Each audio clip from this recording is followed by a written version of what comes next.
Hello and welcome to my tiny little shop out in the middle of nowhere, Illinois, where my producer, Zach Taylor, with ZTT Consulting, has requested me to cut a new video with some old information and some new information.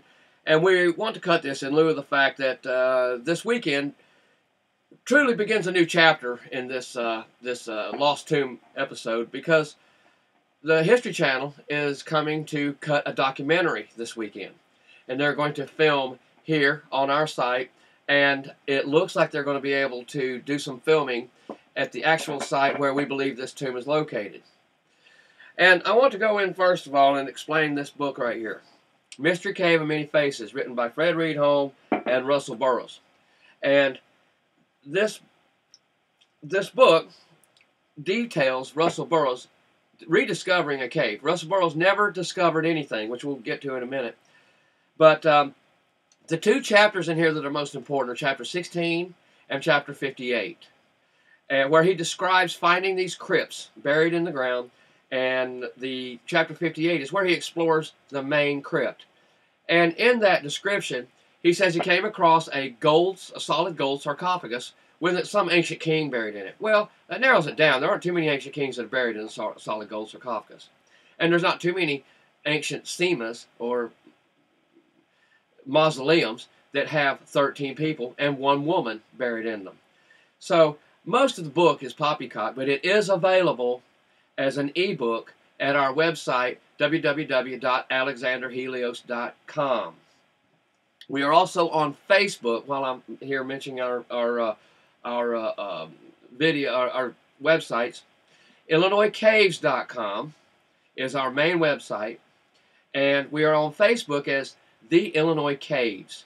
Now, we call it caves, but it truly is not a cave. It is a hand-hewn cavern system, which is important because people say, oh, caves don't exist there in Illinois. They are correct.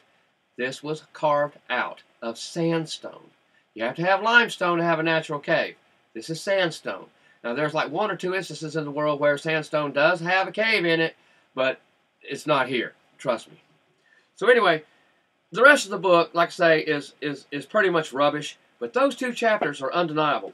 And how can someone make all that up? I don't know. And a lot of people say, they'll come out and they'll say, Russell Burroughs discoverer of Burroughs Cave, or discovered a cave. And he didn't discover anything. In 1982, April of 1982, he was escorted down to the ravine system by a local lady who lived here. And before then, since the early 60s, this tomb has been publicized heavily in all kinds of treasure books. And this treasure book here, Treasures of Indiana and Illinois, the inscription is captioned on page 20, right there where it is today. And here's another one. This is probably one of the most famous treasure books in the world, United States Treasure Atlas. Highly respected by Thomas Terry. And it's in this one here featuring Illinois on page 324, and it's listed as caption number 686. Anybody can read it. And they've got a picture of it right there, exactly where it is, on top of where it is. This is not a secret. And people say, oh, Russell Burroughs, he discovered this in 1982. It was recorded long before then. But a lot of these people that write articles, they may read some jealous person's information on the internet that really doesn't know what the story is. And they say, and a lot of people think that Harry Hubbard made this up, or Russell Burroughs made this up, or whatever. And there's a lot of people out there that call this tomb a hoax. And a lot of guys that come out and just out and out slander me because they are very, very jealous. That's the only reason I can think of. Like my buddy Paul says, if you're a very poor writer and you've got nothing to write about, just slander Harry Hubbard and you'll be fine, and you'll get people to read your stuff. And that's exactly what happens. They will slander me or slander this cave, and in hopes to get more readers or to make themselves more popular. And there are dozens and dozens of people out there like that. And there's nothing I can do about it except say that a lot of these guys are absolute idiots. Some of them are dope dealers. Some of them are car thieves. Some of them are child molesters. And this is what they accuse me of, being a gun runner or or you name it. I've been accused of so many things that were just absolutely not true. And that's something that Zach wanted me to point out, so I'm going to do it.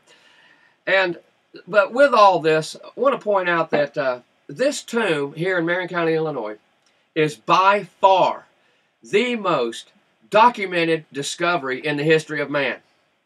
The Tutankhamun's tomb doesn't compare. I've got over 400 documents, interoffice memos, letters, notes from scholars that date back to 1982, from the early 80s all the way up to present day. And ledger sheets of artifacts that were sold off, ledger sheets of gold that was removed. And for 20 years, we have been saying that this is the crypt of the Ptolemaic dynasty, including the cadavers of Alexander the Great and Queen Cleopatra, Queen of Queens. And people, naysayers go, well, hey, even American scholars, there's no connection there. They're 300 years apart. How in the world could that happen? They haven't studied their history enough to know that all these bodies were buried together. That the Ptolemaic dynasty, the end of it was Cleopatra, and the first body to be entombed at the family Sema in Alexandria was Alexander the Great. And they don't understand. They're out there, there's so many people out there looking for Alexander the Great's body or his tomb, and absolutely with no regard whatsoever to understand that they were all buried together. And there are stories that, oh, Alexander the Great's body was thrown out by the Arabs in 600. Marcus Aurelius said that it was locked up and never be found again. And all these people come up with all this crap, but none of it holds water. And we have withstood the test of time. For 20 years, we've been saying that this is the Ptolemaic dynasty, including Alexander the Great and Queen of Queens, Cleopatra. And we will withstand the test of time another 20, 30, 2,000, 20,000 years, because we know what this is. And unless you understand these ancient languages and understand what they say and are able to put the story together, which we have documented since 1994, 95, as carefully as we possibly could. So this tomb has everything one would expect to see in the lost tomb of Alexander the Great. Tons of gold, thousands of artifacts covering a myriad of subjects. Beautiful women, goddesses, gods, warriors of every size, shape, with so many different headdresses, because these people were a conglomerate of the Mediterranean region. They weren't just Egyptian. They weren't just Roman. They weren't just Greek. They weren't just of Phoenician descent or Turanian descent. It was a mishmash of everything. So the languages that are inscribed on the rocks are much more vernacular, colloquial, if you will, by the common man, which shows up in the Egyptian hieroglyph as it is more difficult to render decipherments from the Egyptian. And there's just absolutely no way that Russell Burroughs could have done these. And they say, oh, that's fake gold. Yes, it is a lead casting it's a lead replica of an actual casting, and it has been painted gold. And the glyph, as you will see here, it took, I worked on this decipherment I'm going to share with you for a month and a half or so. And it took all 3 of these tablets for me to get the decipherment, because in the casting, some of the glyphs don't show up. And it starts here with a verb, coming from. Here in the top here is the noun majesty, and at the bottom here you can see in abundant, the abundance of, or in the abundance. And the grammar and the syntax is very, very Egyptian-esque. It's all over the place. And so you translate it, and then you transliterate it. And my transliteration of this would be, coming from the 2 houses, which I interpret to be Egypt, Upper and Lower Egypt. This tablet is dedicated in this new land, west of heaven, to our perfect dear Lord. Each day, His Majesty, right here, each day His Majesty, the King's priest, brings Ra across the sky for all to see and worship the creation of all things. We give our offerings to the sacred sun god Ra by the hand of his glory. See the hand there? And the worship. Ra, right here, now, we're down in the middle. Ra, the sun god, or the sun god Ra, shines forth and grows all the plants, which becomes the food in abundance for every animal. And there you have it. All these animals here and the grains, And the script is read from the right to the left here, and it comes down, and then you have the insignia here, which is typical of Egyptian hieroglyph. And that's my rendition of that, and I'm proud of it. I worked very hard on it, and took a lot of time to do that. I want to point out something that I believe is of interest. The History Channel is coming here with Scott Walter. This episode is going to be featured in a series they call America Unearthed, with Scott Walter as the host. I want to point out that Scott Walter is on the forefront of this tomb issue, in so much as that he himself owns over 400 brilliant pieces, incredible artifacts that are just absolutely fantastic, supreme museum quality. And I hope that he's going to be bringing a few of them so that I can give some decipherments of them. But they're also going to be doing some fact checking, and they're going to be going through what we've done as far as our research concerning the location. Now, people say, oh, there's no caves there in that part of Illinois. They are right. There are none. But we have done our earth resistivity tests 3 different times. The first 2 were pretty much exploratory.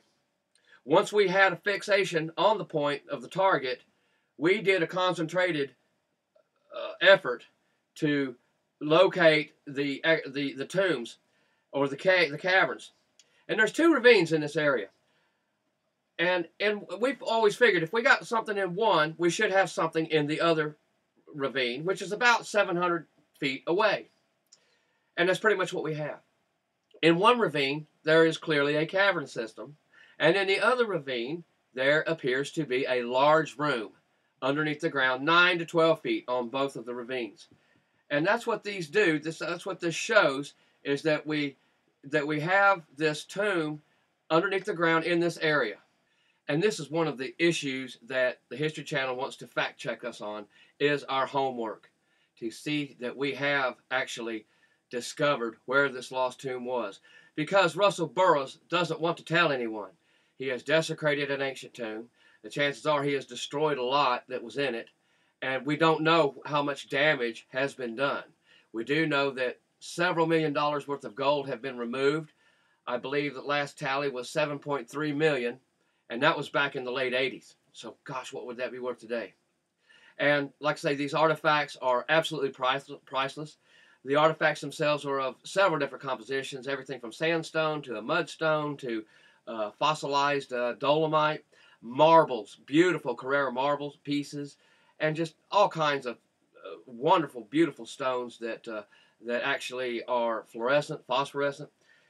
And we look forward to working with the History Channel, and we appreciate them coming out and doing this episode so that we can bring this more to the public eye. Thank you very much, and please do watch our other videos on YouTube and on Vimeo, and we have our own channels also. Thank you.